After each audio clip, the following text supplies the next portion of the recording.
We called it the Traveler, and its arrival changed us forever. Great cities were built on Mars and Venus. Mercury became a garden world. Human lifespan tripled. It was a time of miracles. We stared out at the galaxy and knew that it was our destiny to walk in the light of other stars. But the Traveler had an enemy, a darkness which had hunted it for eons across the black gulfs of space. Centuries after our golden age began, this darkness found us. And that was the end of everything. But it was also a beginning.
Ouch.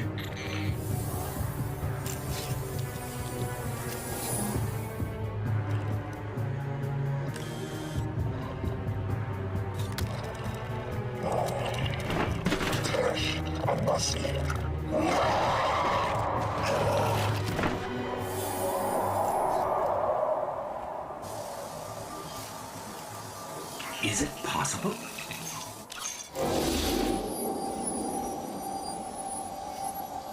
There you are.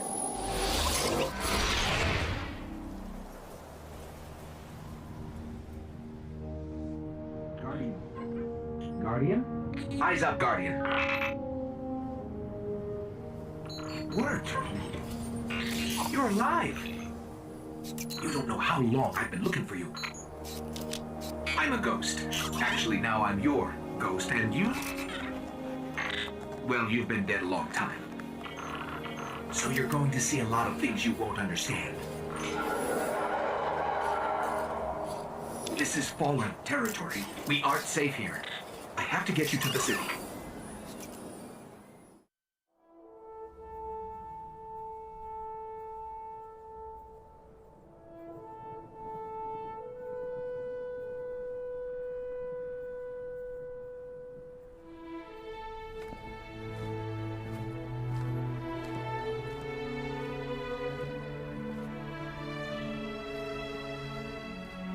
There was a time when we were much more powerful. But that was long ago. Until it wakes and finds its voice, I am the one who speaks for the Traveler. You must have no end of questions, Guardian. In its dying breath, the Traveler created the ghosts to seek out those who can wield its light as a weapon. Guardians to protect us, and do what the Traveler itself no longer can. What happened to it? I could tell you of the great battle centuries ago. How the Traveler was crippled. I could tell you of the power of the darkness, its ancient enemy. There are many tales told throughout the city to frighten children. Lately, those tales have stopped. Now, the children are frightened anyway. The darkness is coming back. We will not survive it this time. Its armies surround us. The Fallen are just the beginning. What can I do? You must push back the darkness. Guardians are fighting on Earth and beyond. Join them. Your ghost will guide you. I only hope he chose wisely.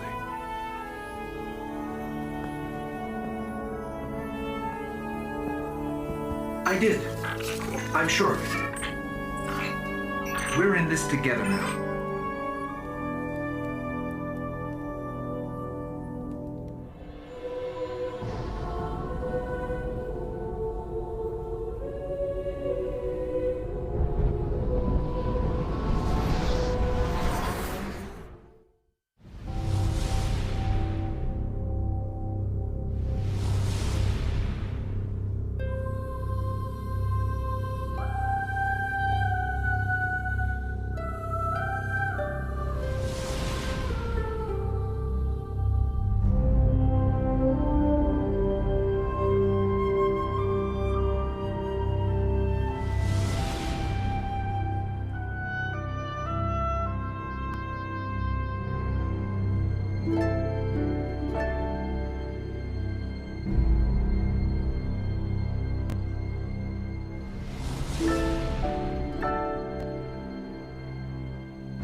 For centuries, we feared the forces of darkness massing against us. We sought to hide and cower beneath a broken god. No more. These guardians show us what we are, what we have always been, and what we will be again.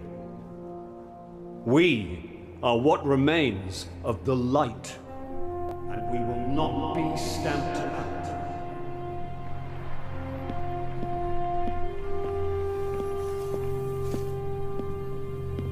It's a day for pretty speeches and medals. But we know the real fight takes place out there.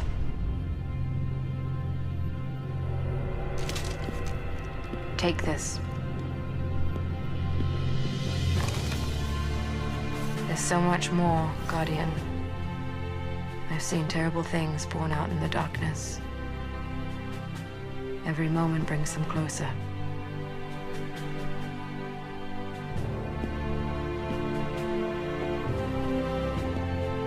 All ends are beginnings. Our fight is far from over.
I remember everything about the day I was born. I still bear the scars.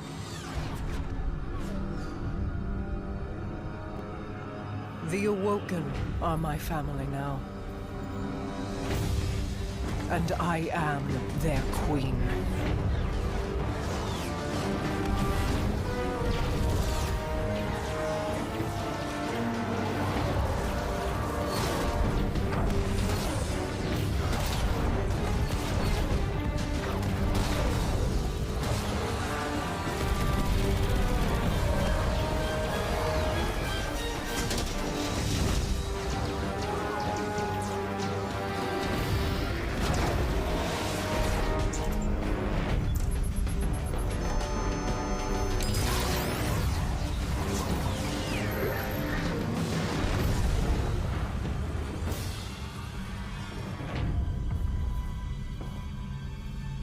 We fought to keep our beautiful creation safe. And now this beast has come, claiming to be king. Mara Sav bows to no one.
You and I know how this ends. We've known since you escaped from that pit.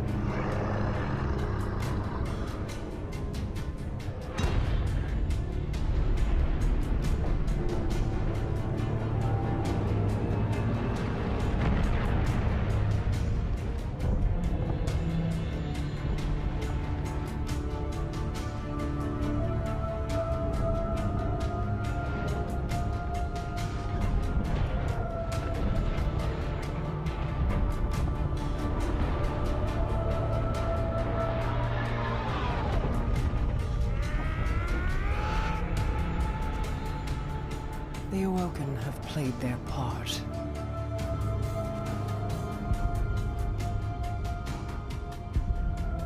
This was all part of the plan.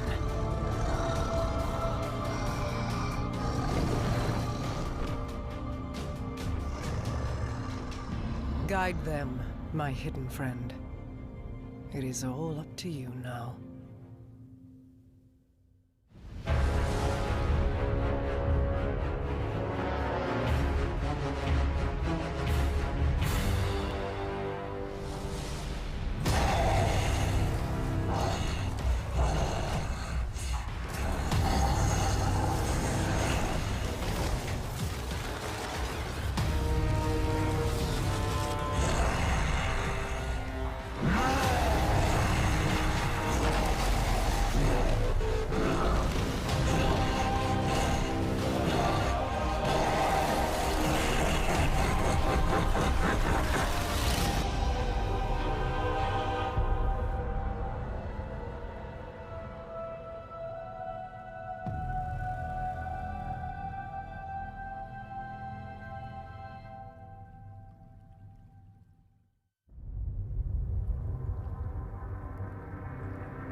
My queen, you were right.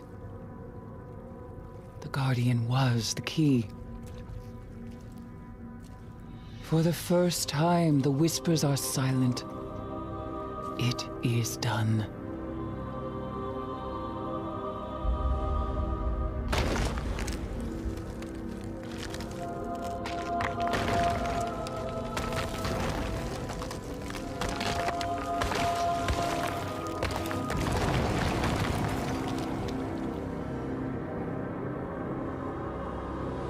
I have accepted my fate.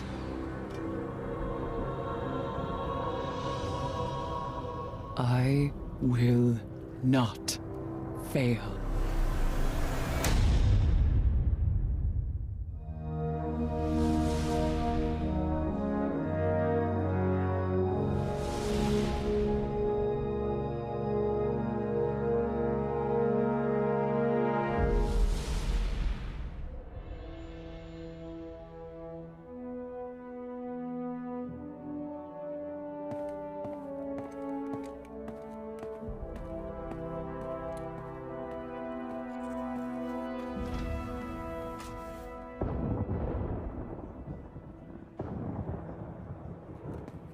Ikora, if you tell me this is a practical joke, well, it kills me to say it, but I would be really impressed. Impressing you, Cade, is the easiest thing I'll do all day.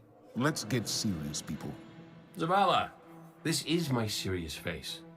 Can't you tell? Ikora, what have you got? Someone or something has sabotaged the Skyline defense systems. And comms have been spotty for the last few hours. Every sensor beyond the wall has gone dark. Maybe it's just the storm. Maybe it's... What are the set feeds telling us? Nothing. Well, that's good, right? No. I mean, they're not there. There are no satellites. And that's not good.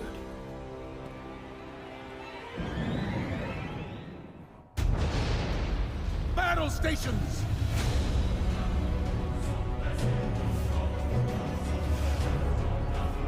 Everyone with me, now!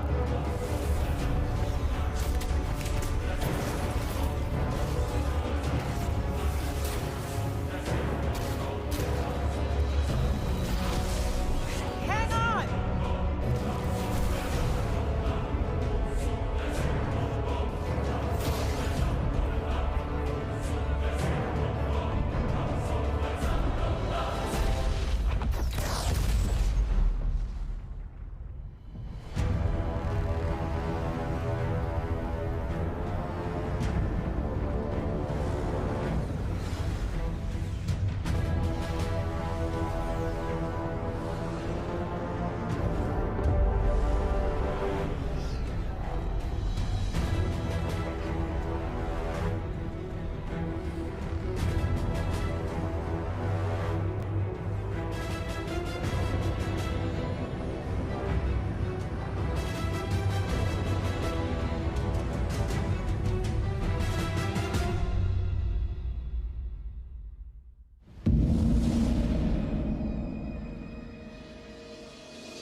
You see that, Petra?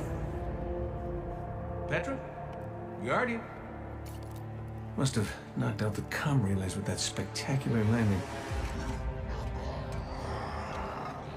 And cue the ominous music. Okay, everybody. Back in your cages.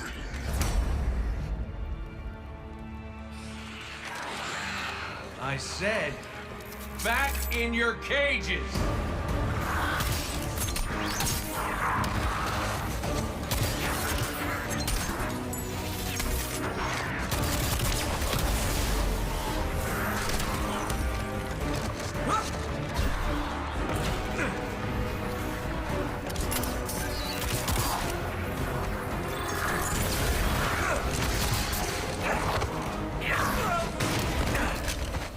Yeah, that hurt.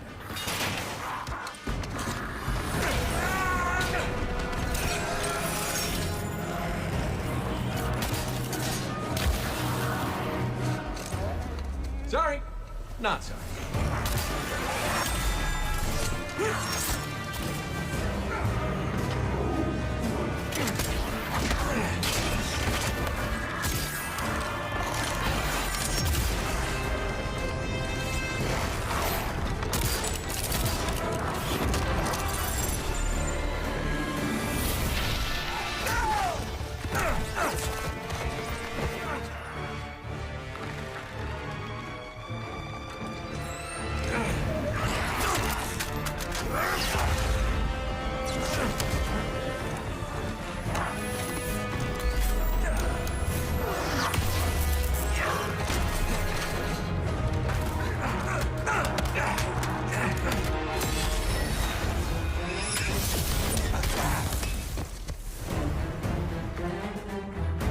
That's it.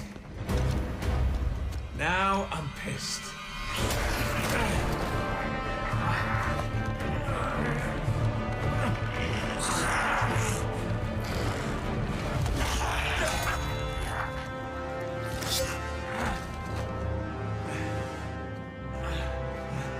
Oh, is that really all you got?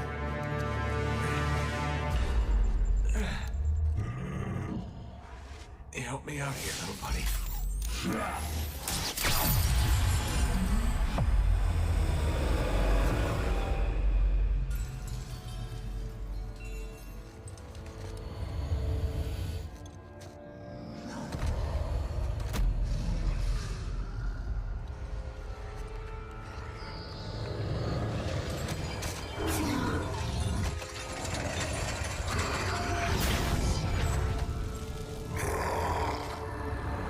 Coming home, Ace.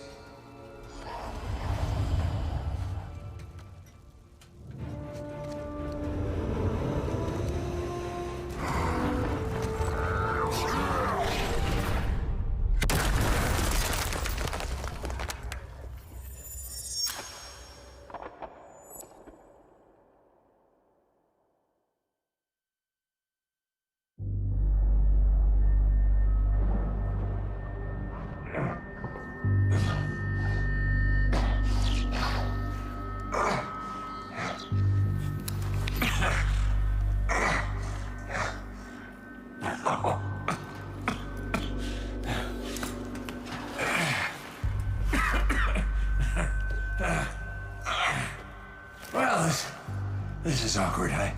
You got a gun I can borrow? No. But I do have a bullet with your name on it. Any second now, my partner is gonna roll in here and kill every last one of you. And you, my man. This is going to hurt.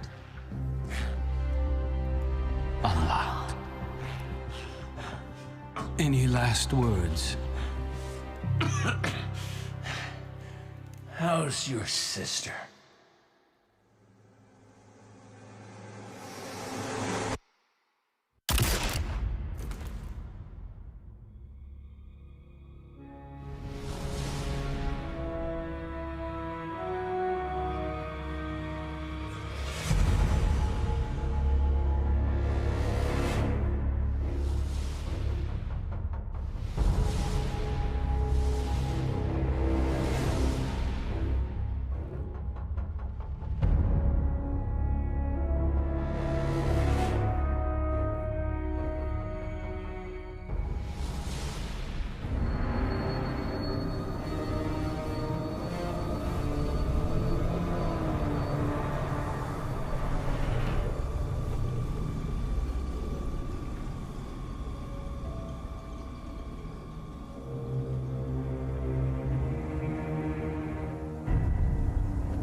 We have heard your cries for help.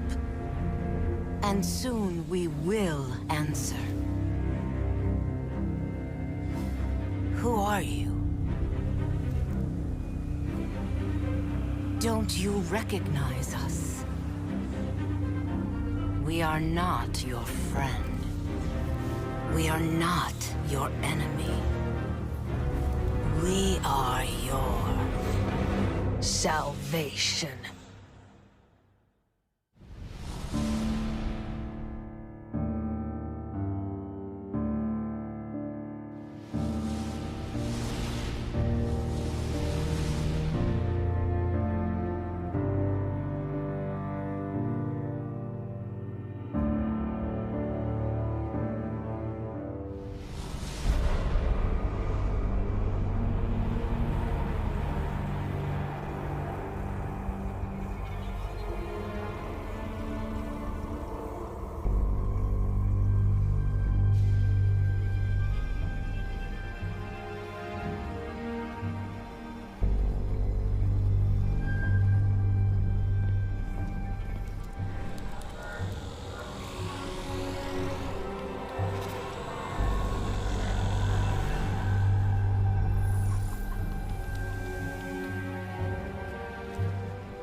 This is what I brought you here to see.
saw the end before it happened.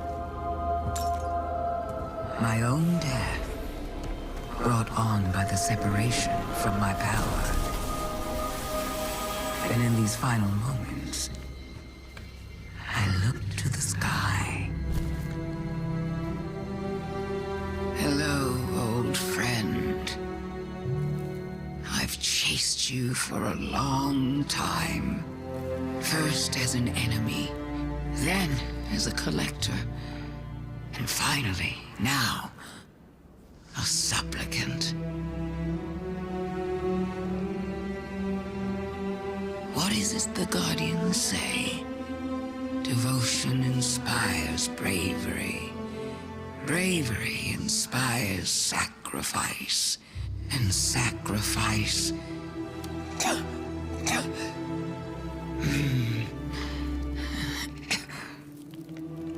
Here we are.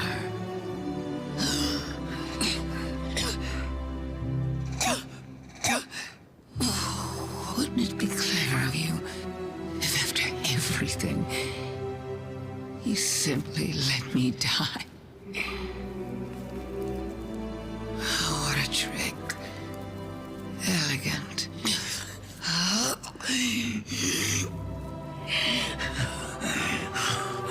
Is that it?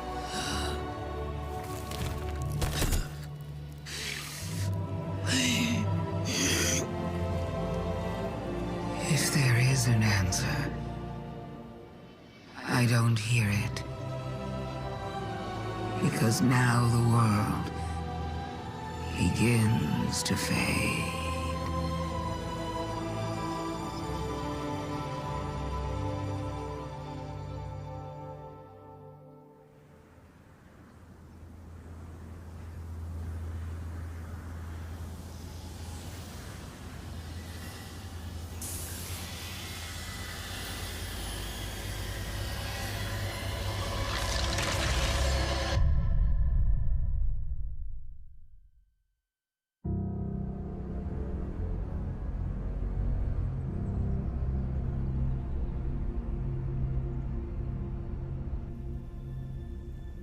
So, you're saying Savathun was dead? Our most devious adversary, the one who nearly decimated the last city from within, was dead. And the Traveler resurrected her? I wouldn't have believed it either, but... But why would she need us to recover her memories if she never lost them in the first place? This has to be another trick. A lie to fool us into surrendering the Traveler without a fight.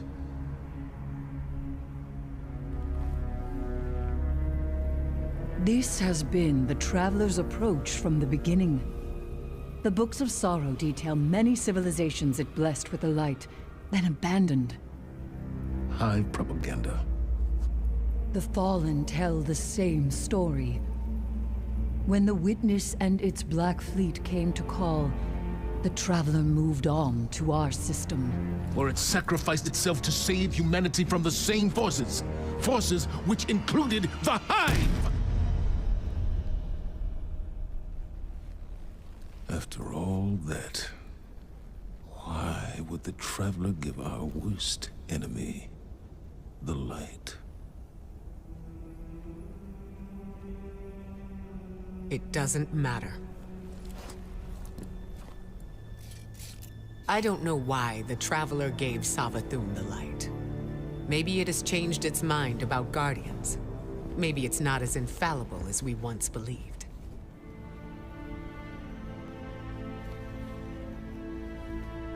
I don't know, and it doesn't matter. Because I'm here to protect humanity.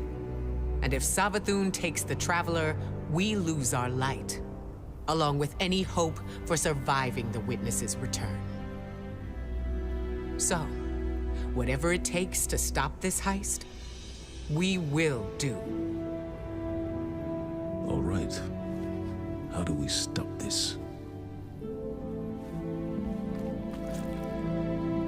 I'm not sure yet, but I know where to find out.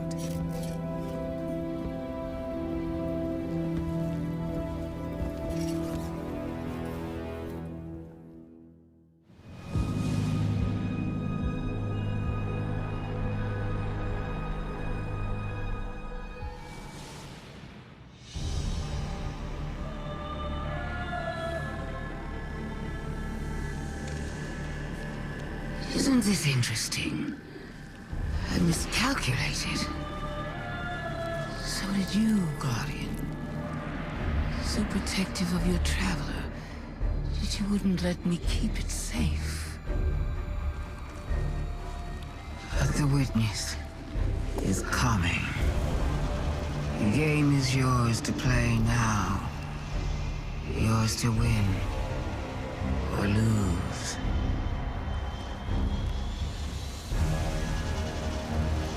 Just don't say I didn't warn you.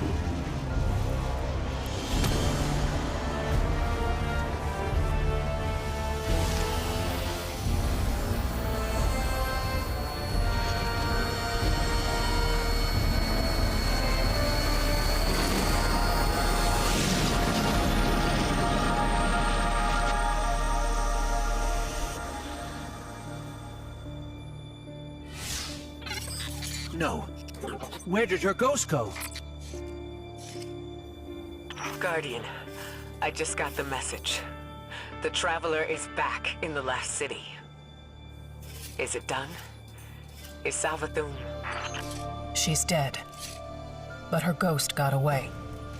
Good enough. Hold your position. The Hidden are coming to secure the remains. Good work, Guardian. You did the right thing. Now what? Now, we prepare for the witness and stop the next collapse.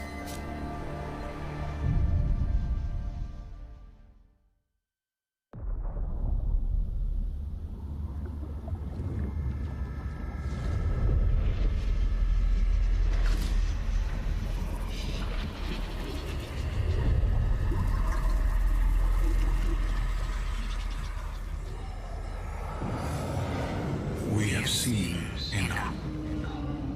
The children of soul cry out for salvation. You promise them life, but deliver only death, as you have for so many before. Enough. Enough death. Enough life. You have no pieces left to place. The game is over. Do not be afraid. Your pale heart holds the key. This time,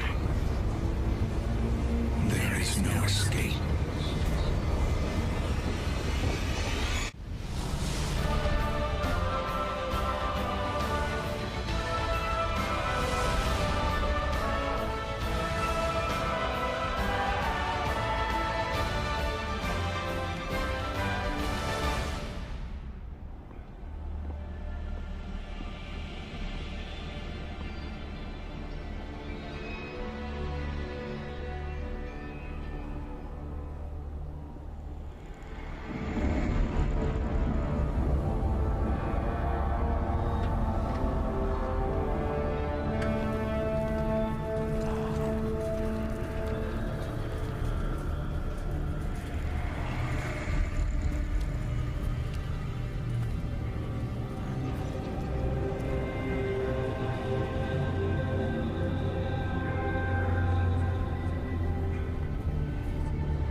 It's happening again.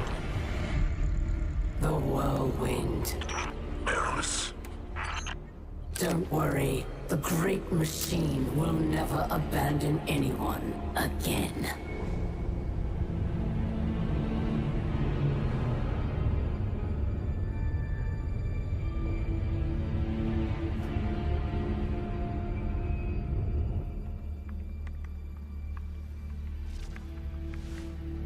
It's leaving. The Traveler is leaving.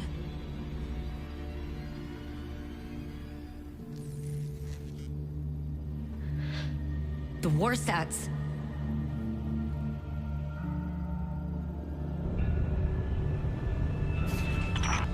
Aramis.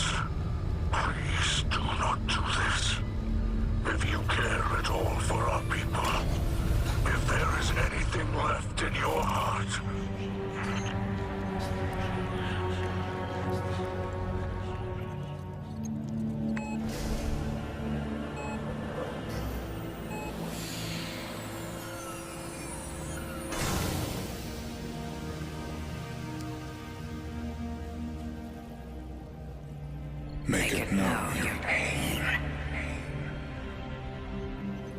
Anna, it's time. For Wreath. Goodbye, Red.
Why does it not flee? Because it has nowhere else to run.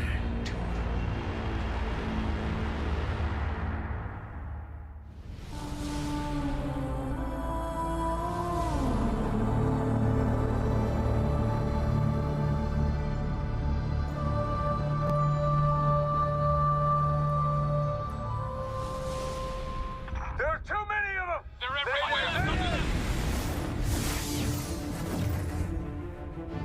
Vanguard to all units. Keep the enemy away from the Traveler. At all cost.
What is that? The Witness. Whatever that thing is, we gotta take it down.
Disciple, you know what must be done.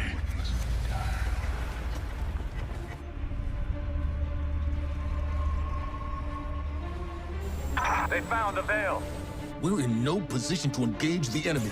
We don't have a choice. We're out of time. Osiris.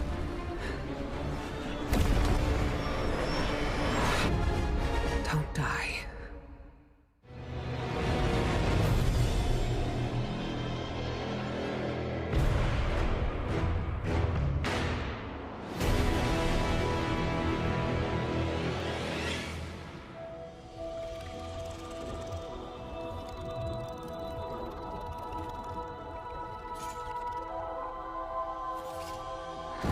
No more running away. Rest now.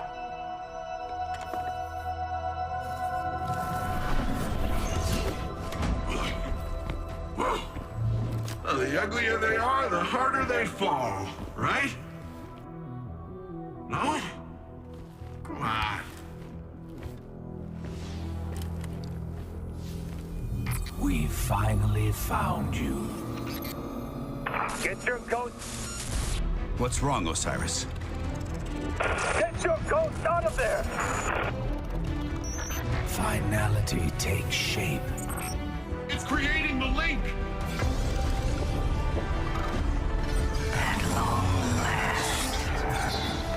Destroy it!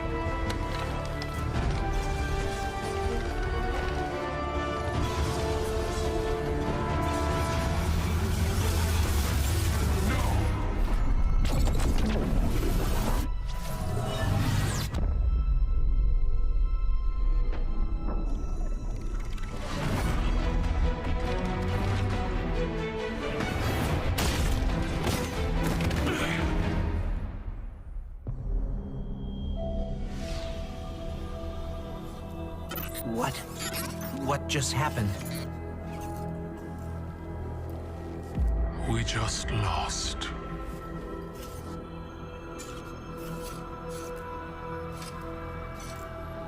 Zavala, come in.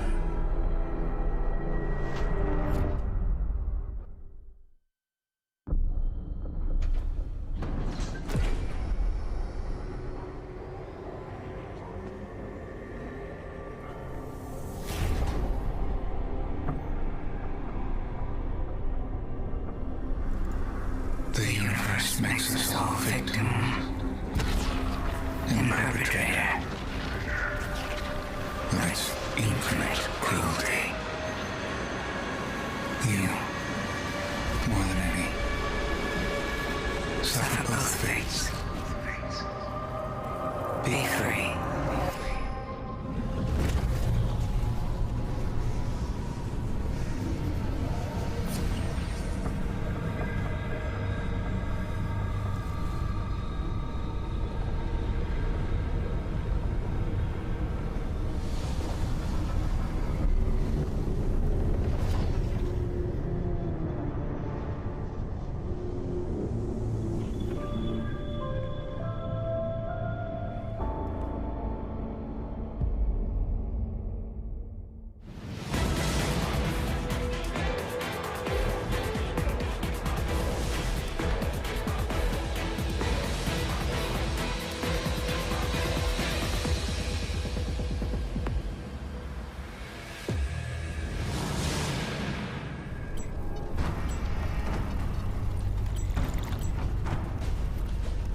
The witness has moved beyond our reach.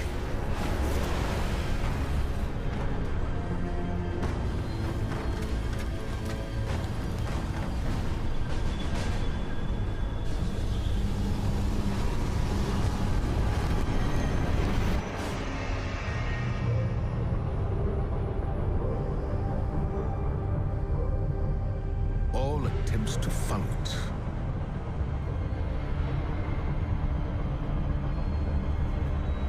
have failed.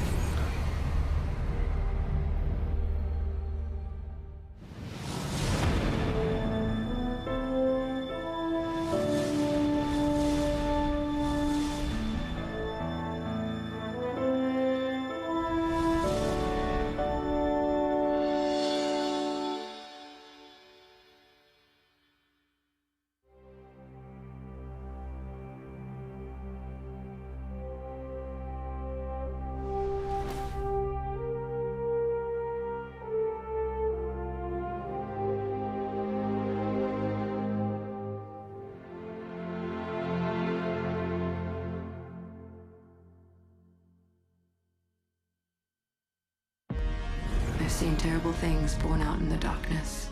Every moment brings them closer. Oh my gosh, where are we? The music. Ready? Dad, are you ready? On your deals! All ends and beginnings. Battle stations! over credits. Oh my god.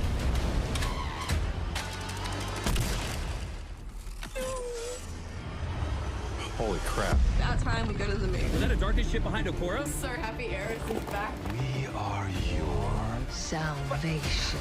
Wait. The line between light and dark is so very thin. Let's cross it together. Holy crap. This got me feeling things. Hello, old friend. これはマジで鳥肌立ちました。Ghost, ghost, ghost. Oh my god, dude. Alright, put the popcorn down, y'all. I'm afraid. What? Traveler just did a Death Star! Yo! Oh my god. What is he doing there? No way! Oh my god, was?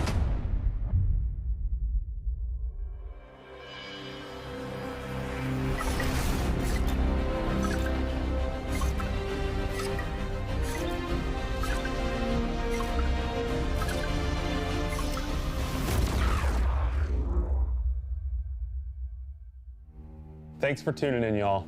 Like many of you, I've been playing games as long as I can remember. They're a core part of what makes me who I am. I believe there's this deeply rooted, often unstated mission of games to keep adventure alive. In 2014, Bungie set out to start a new adventure. Heroes awakened on a desolate planet. A silent god set in our sky. And it wouldn't be long before an ancient enemy, shrouded in darkness, showed up at humanity's door to destroy us. Over the years, our heroes would shape a story far greater than anything we could have imagined. Players would explore deep into the depths of Venus, hunting a machine god that controlled time itself. They'd invent ways to combine their mythic weaponry and their paracausal abilities to stand alone against monsters that took others an entire elite squad. They'd race alongside their friends far into the early morning in the halls of an ancient city where only a select few emerged victorious at dawn, clutching the heart of a dragon. But most importantly, they'd bring their friends and their family into this world and together meet new faces on this adventure who would become lifelong companions. Now, together, we approach the final shape. We're about to embark on the last expedition of Destiny's first saga. So let's be clear about the stakes. In the final shape, you will go inside the Traveler. The journey will be difficult. And what awaits you on the other side of this trek is nothing less than the deadliest entity we have ever faced. There will be no open betas. There aren't going to be any guides on the internet telling you how to handle what's to come. Whether you've been with us from the beginning, joined us somewhere along the road, or are looking at Destiny for the first time, anybody who shows up on launch day is going to be greeted with this same uncharted world, a vacuum-sealed experience begging for you to be the first person to peel it open. So today is your invitation to go forth and adventure.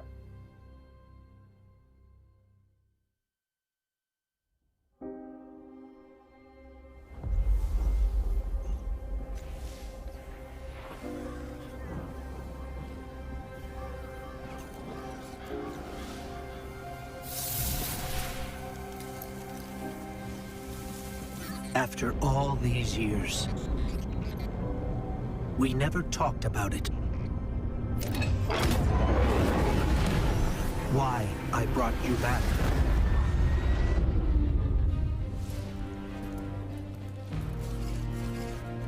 Why you were chosen.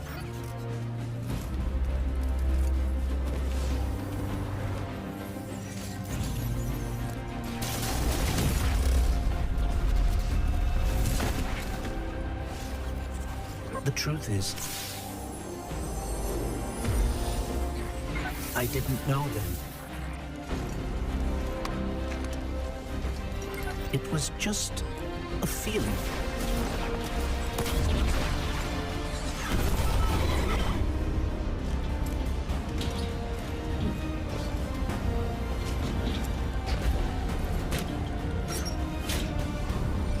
know now.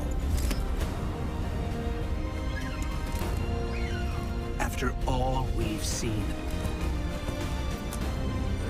all we've lost, this fight might be our last. So I'm asking you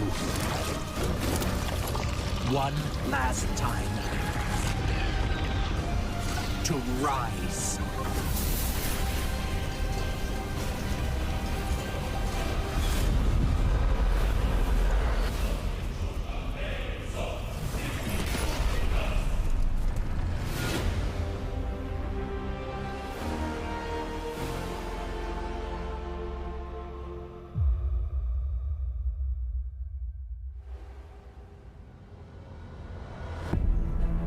This is a momentous time in Destiny history.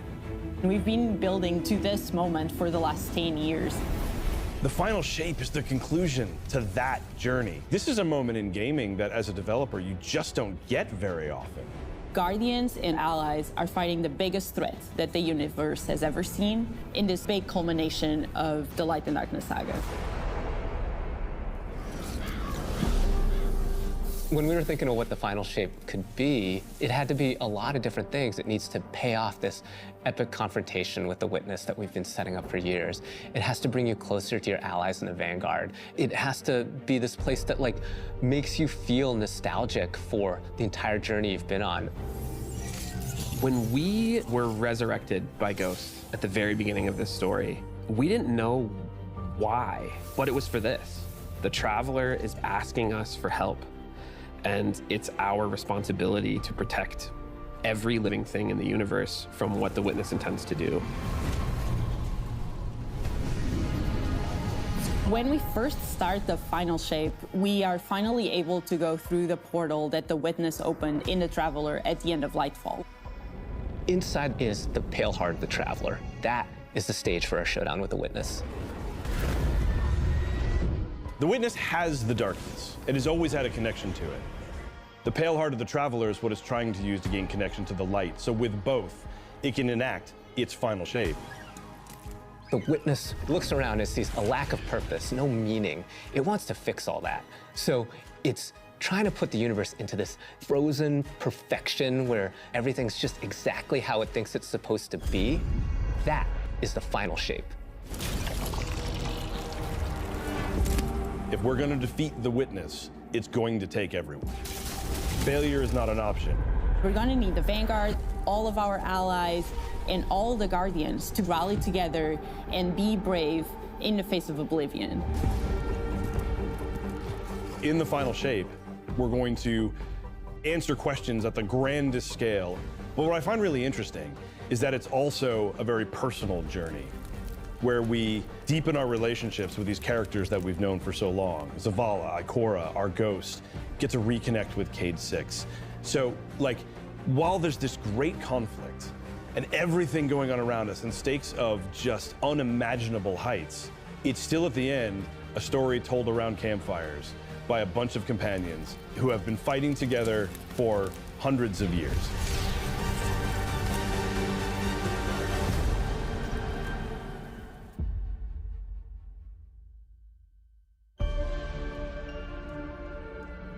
In the final shape, we're going through the portal that the Witness has opened up to confront it and stop the final shape. Inside the Traveler is this infinite, vast, unknowable, and we're landing on the Pale Heart, which is a fraction of really what is inside the Traveler. The Pale Heart is weird. It's a little strange, it makes you feel a bit uncomfortable. And it is also just so cool and artistic in the best way. The Witness entered well ahead of any Guardians, and so it's had time to kind of shape what's there. When our Guardian enters, the rest of the Pale Heart starts getting shaped also around what we've experienced.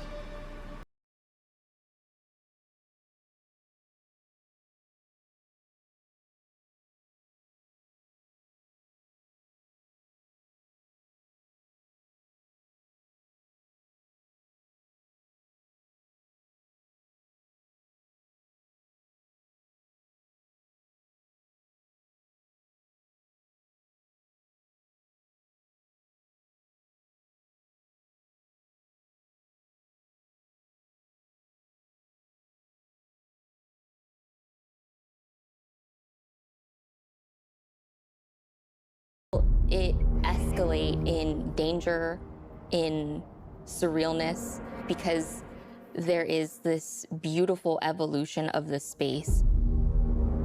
They see things that are more and more wrong as they begin to go towards the Witness's monolith. It's kind of this omnipresent, foreboding thing off in the distance.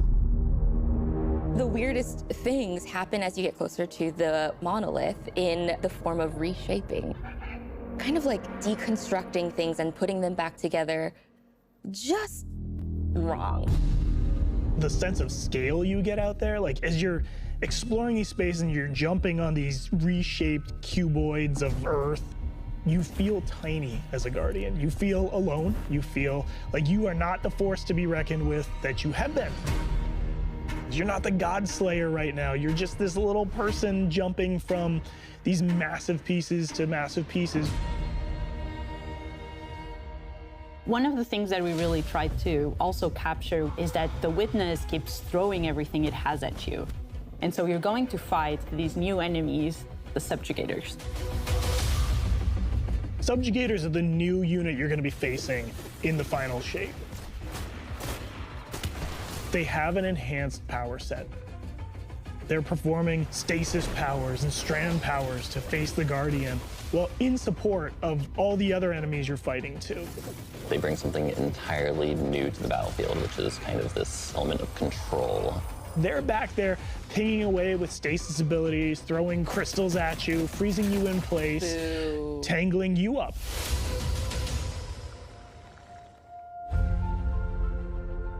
We're focusing you on the campaign and only the campaign. It's the most important thing in the universe at that moment. You have to stop the final shape from happening. And for that, we do need the help with our allies. And so we're going to make sure that the core Vanguard team gets back together. Zavala and Ikora and Cade. The campaign is just the start of the Pale Heart. After you've reached the monolith and finished the campaign, we open up the entire destination. And so the entire Pale Heart is going to react to you and what you are doing.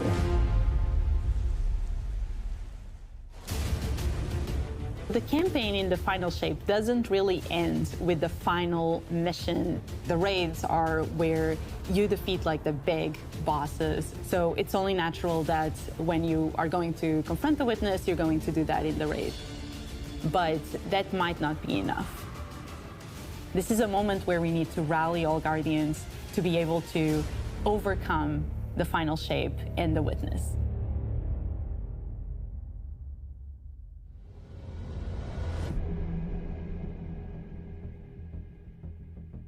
In the final shape, we are inside the Traveler, very close to this energy. This allows us to have new supers, Arc, Solar, Void. We want to create something that turns you into an offensive powerhouse, but also can benefit your allies in a support capacity. There is this thread of team play and like working with your friends to overcome the odds.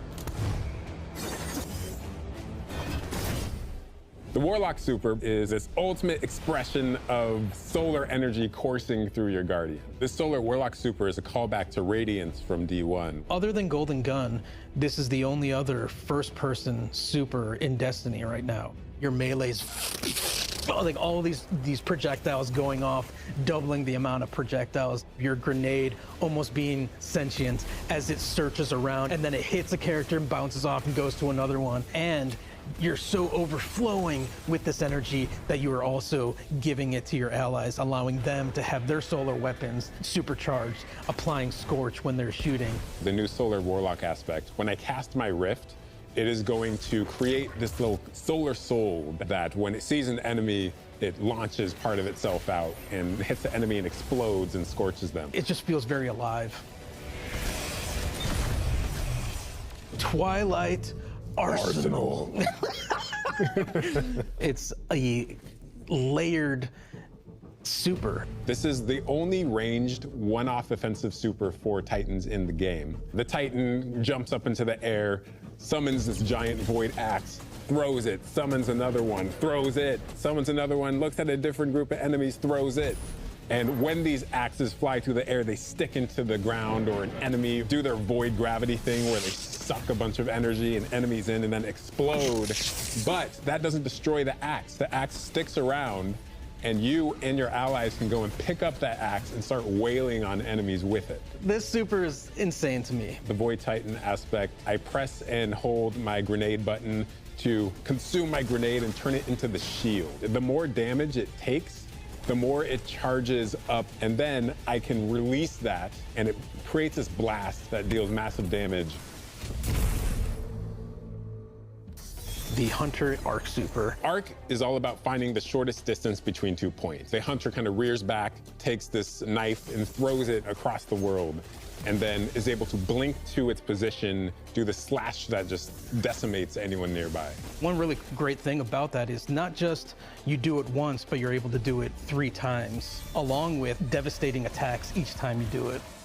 The Hunter has an aspect. We take our staff, we twirl it in the air, which propels us upward. It creates this burst, which amplifies you and any allies near you. It almost makes it feel like you're playing a fighting game, right? Like these combos that you're chaining together to do these different moves. It like takes that sandbox to the next level. The more aspects we have, the more capable we are to do that. It feels like you're like riding the lightning, you know? Like that instantaneous, like... That was good, but I think it's more like... You know? I like it, I like it.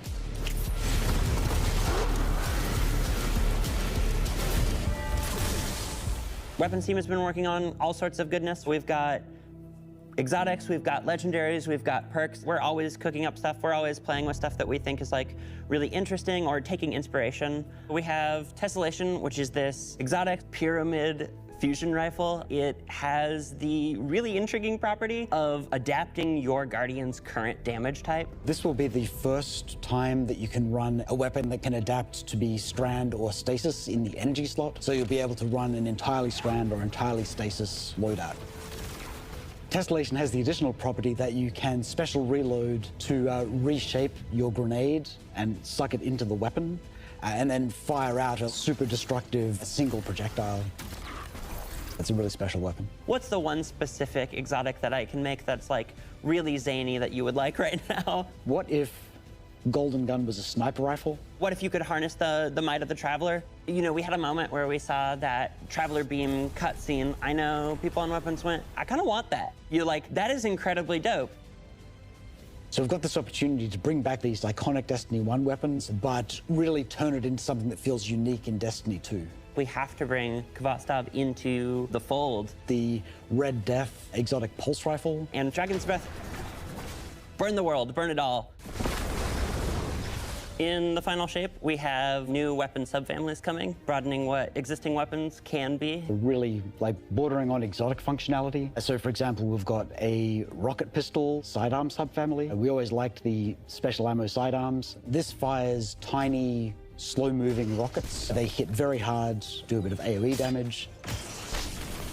They have a mixture of regular weapon and rocket launcher stats. We're also doing a new support weapon subfamily. The support frame auto rifle is a type of legendary auto rifle. It'll let you switch seamlessly from firing at enemies to healing your allies.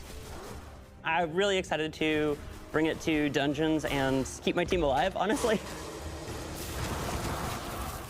Weapons team is always coming up with new ideas. We've got a ton of new cool stuff coming over the next few years, and some new and really wild ideas, which we're pretty excited about. Come on, take a load off. We've got a lot to cover. This place is only big enough for one dashing hero type, and that's me, so.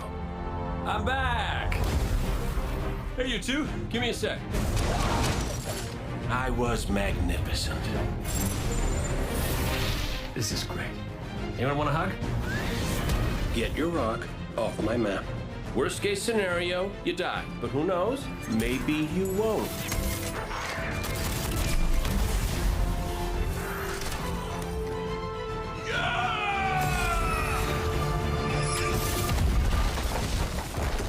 Well, better get back to it.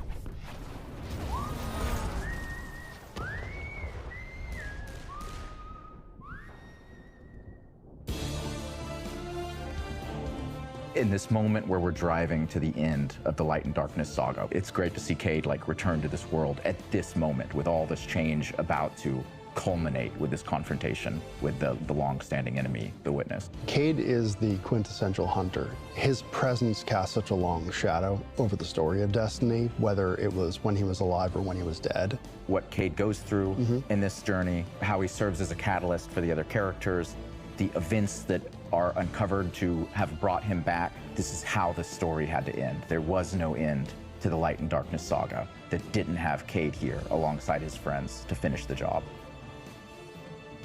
Once we started digging into the nature of the Pale Heart, I think that crystallized Cade's role as a guide. Cade is Virgil, and he's our guide through this other place. Cade is the one who is the most appropriate person to be the guide, because that's his job. That's always been his job. It just feels so natural for Nathan to be back in the booth. It felt amazing to just see him slip back into the role, like, without missing a beat. Right, instantly. In the flesh, or metal, as it were. Cade's the glue that's always held Zavala and Ikora together. Having him back puts them in a position of questioning where they've been and what they've done without him. You think about the journey that Zavala's been on and how he's been taken down this dark path, and you think about the weight that's been on Ikora, having to hold the Vanguard together, having Cade's voice of levity and brightness that he brings to that group, I think is going to be great for them. Well, at least we have each other. We want people to take away that sense of reunion and that idea of like the gang being back together for this moment. I'm here now. Wherever the hell here is.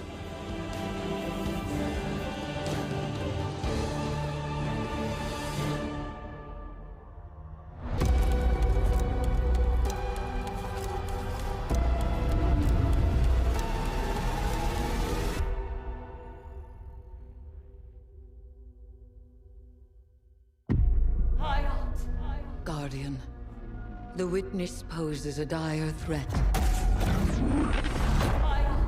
And the Witch Queen holds the answers we seek. But only if we contend with her sister, Xivu Araf. It rests with me. Will you come back from this? Do not be afraid.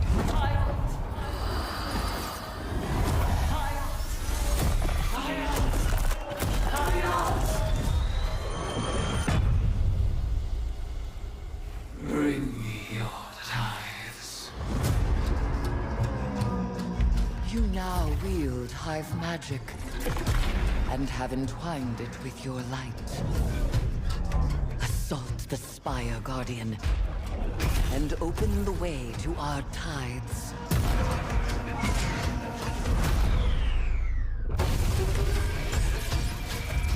Let them know fear. The death of whispers, and they do whisper.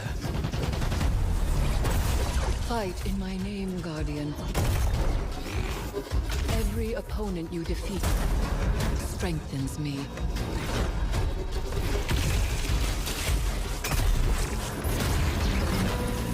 My appetite rises for your brutal tribute.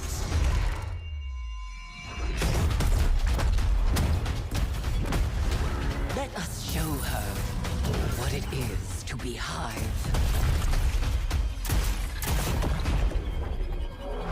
You have sounded the horn of battle! You are deserving of the greatest death I can bestow.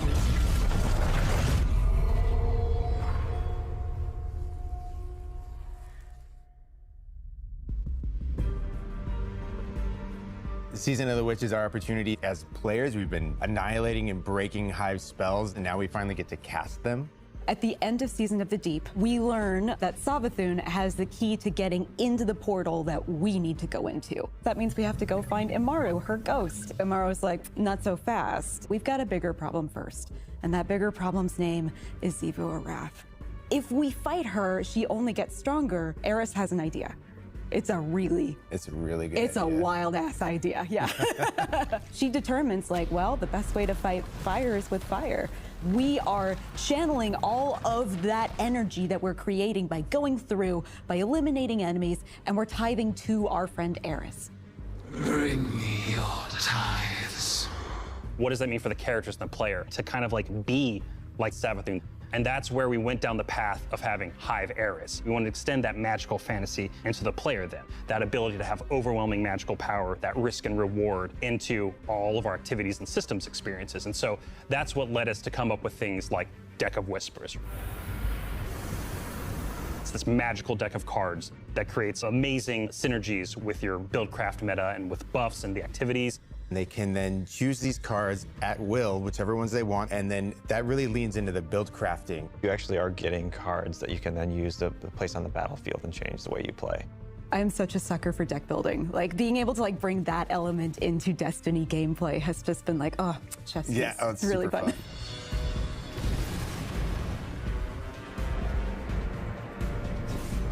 So we've got 2 brand new seasonal activities coming with Season of the Witch. We've got Altars of Summoning and Savathun's Spire. Savathun's Spire is our new 3-player offensive. You're doing a lot more with the Lucent Hive magic, but it's got a high amount of combatant density. It's got additional random encounters that you can come across. The Witch's Spire itself, Savathun's Spire, was like her reliquary for all these different magical experiments as she was learning the light. You're there in order to learn as much as you can in order to become a master spellcaster, right? To become like Savathun.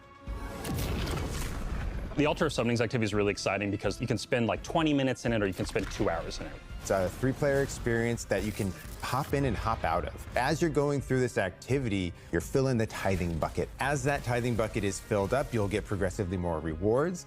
And then finally at the end, it'll cash out and you'll get a whole mess of rewards. We really wanted to make sure that there was a home for any exotic mission content coming in seasons after the year has passed. And so we developed what we're calling the Exotic Mission Rotator.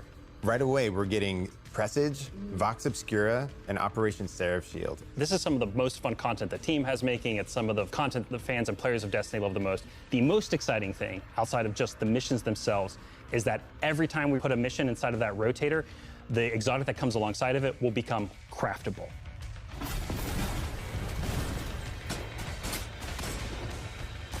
With Season of the Witch, we have a brand new Vex lo-fi PvP map coming. It's really exciting. It's got a bunch of really tight gameplay experiences. We wanted to make sure that we focused the combat a little bit more. With the new Vex network map, we really wanted to make sure we hit is like, hey, you're shoulder to shoulder more often. There's not as much deep sight lines that you're interacting with. And a lot of the flow of the map is actually built around this like kind of central pillar of the Vex network that you're orienting around. And there's also some modes coming too, right?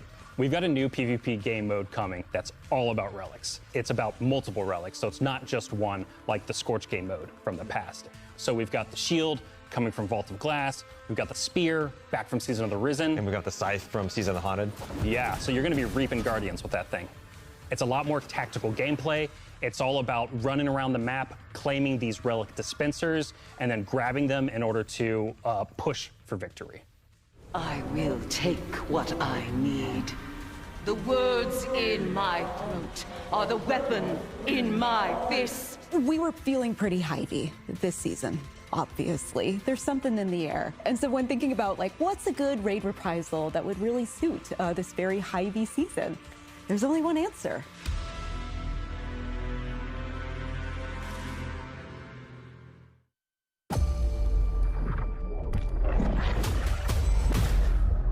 I have seen what the Hive call a god.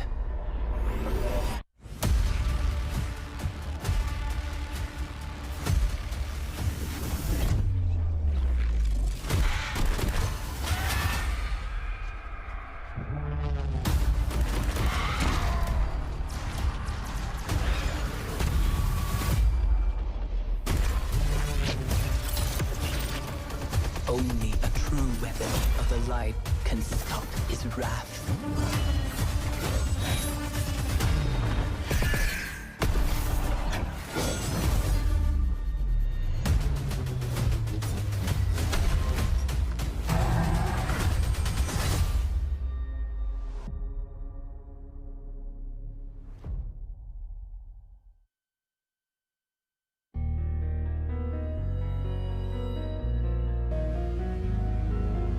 Heading into the final shape, we really want to rally all Guardians at the end of the Light and Darkness saga.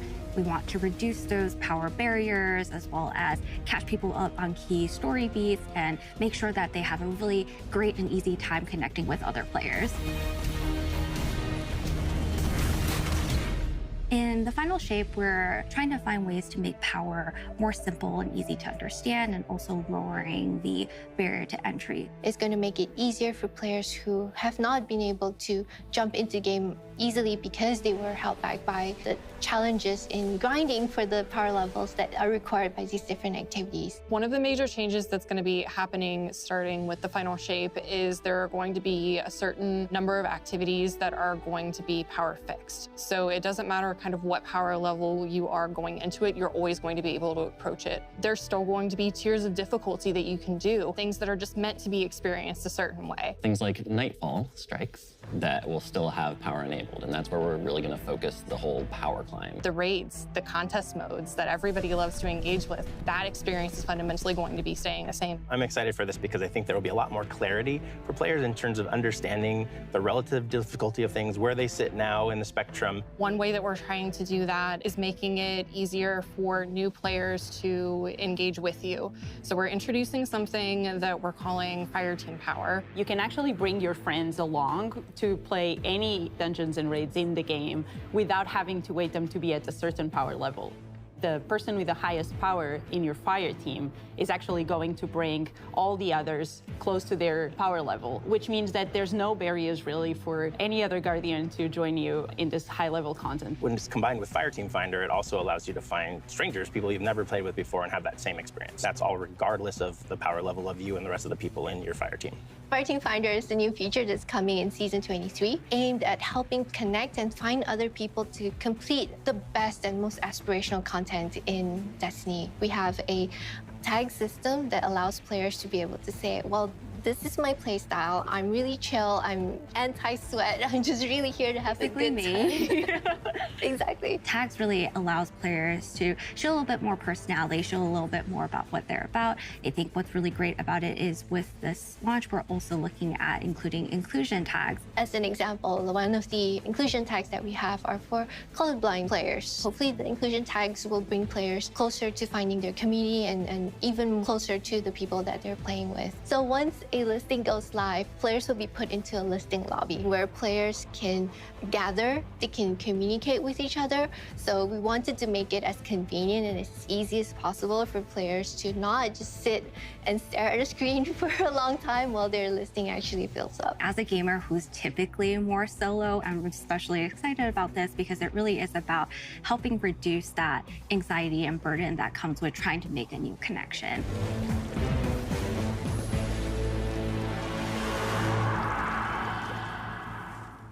The feature coming out today that I'm incredibly excited about is Timeline Reflections.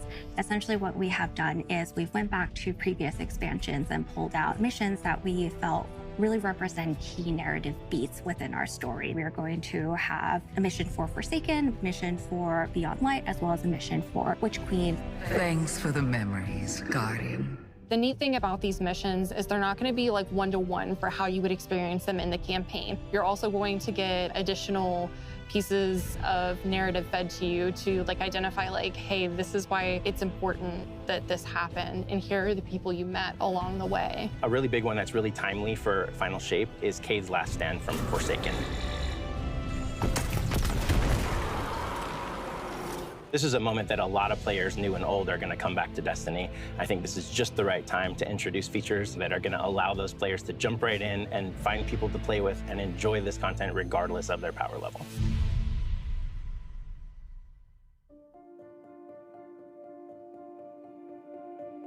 We're reaching the end of this 10-year journey. What comes next? The episodes, and the new way we're going to tell stories moving forward. What's really important about episodes is that it's a really big shakeup to what we've been doing. Instead of providing 4 seasons a year, you are going to get 3 larger episodes. And so the first 3 episodes in this coming year are called Echoes, Revenant, and Heresy. It's coming right after the Final Shape. And the theme for the year is going to be all about the consequences and aftermath of the final shape. I think what's really the cornerstone of the episode model that we're building is the 3-act structure. The acts act as these anchors for us to introduce new weapons, new artifact mods, new activities. There's going to be new missions coming around the core. There'll be new story moments in every single one of these acts. We're actually providing more cinematic styled experiences throughout the final shape year and the episodes with it than any of the seasons we've ever developed before. These new stories are actually playable as standalone. Like each episode is something you can experience, whether you've been playing Destiny for 10 years or this is your first one. You're going to be able to basically enjoy them in any order you want to. I think the opportunity with this big epic moment is that we get to innovate the game. We get to move the game forward. It's all about change frequently. It's all about deeper story moments. It's all about more weapons, more loot, more often. And it really provides the team with a platform to go much deeper into the themes and fantasies and story of any individual episode as compared to the seasons you know of today. I'm so excited to see what the narrative team can do with this kind of new platform of storytelling.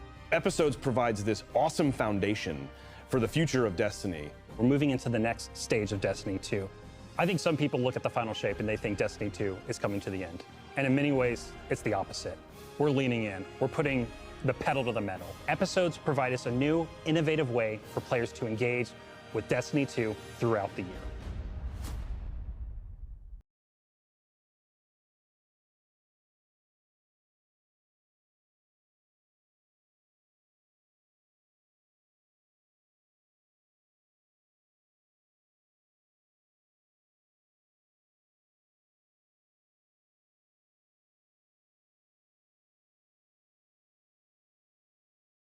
Eyes up, Guardian. Shaped by the fires of each new battle, we are forged and sharpened into what we must become for the fight ahead. We are the final line that halts the second collapse.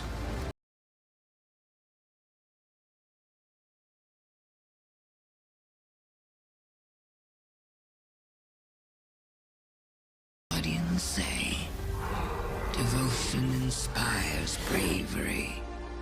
Bravery inspires sacrifice. Sacrifice leads to death. The line between light and dark is so very thin. Let's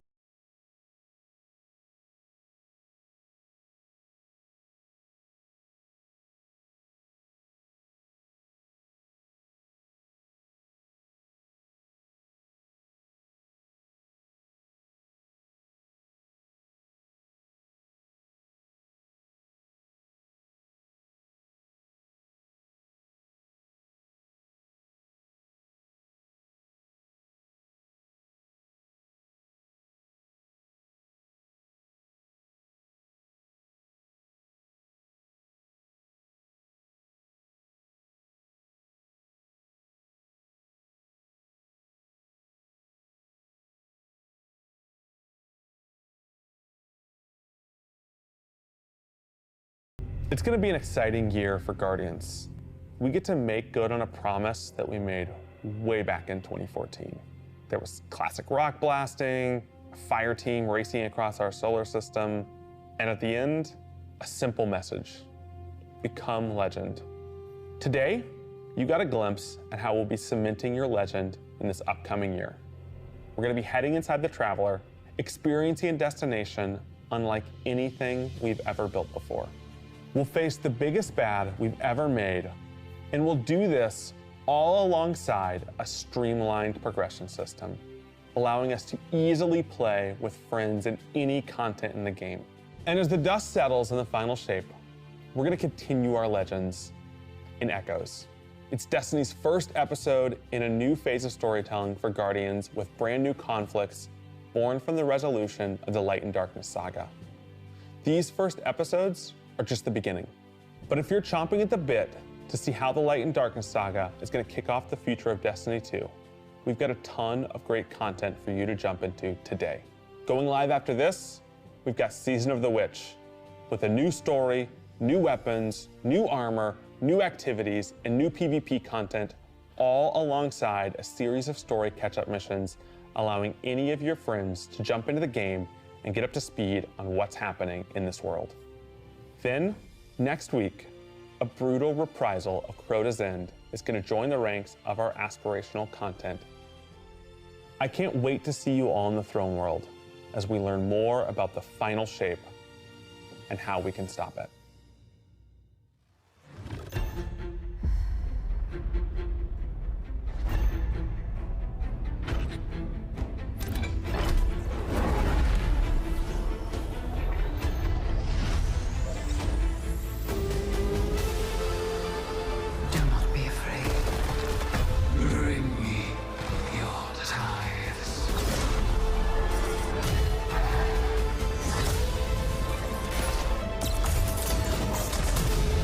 After all these years, all we've lost,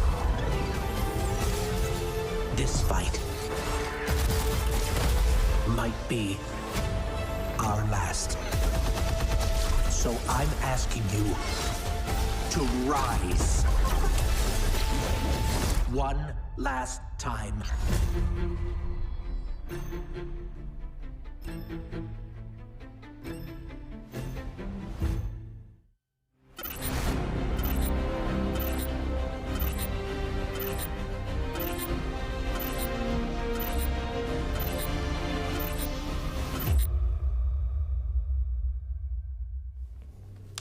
When we create a collector's edition, we try and recreate items from the universe for players to enjoy outside of the game. So this year we're doing a Destiny 1 tower. We really tried to work hard at thinking about 10 years of Destiny and how best to encapsulate that experience. Even as the game dev who've worked on it since day one, I think having it be the tower is super exciting for us because it's going to kind of catalog your journey of a player from when you first started playing Destiny all the way to now. The tower, it's kind of like the beacon in which you have a place you can call home. You get the tower, and then there are actual figures of the Vanguard mentors that accompany that architectural model. And there's a lot of hidden messages and hidden things. There's gonna be some fun surprises. We're always trying to push the envelope. And so we've been playing a lot with magnetic locks and sound effects, and lights, just sort of make this experience as a whole really special. It's sort of the perfect symbol of Destiny. I'm so excited for it. Me too.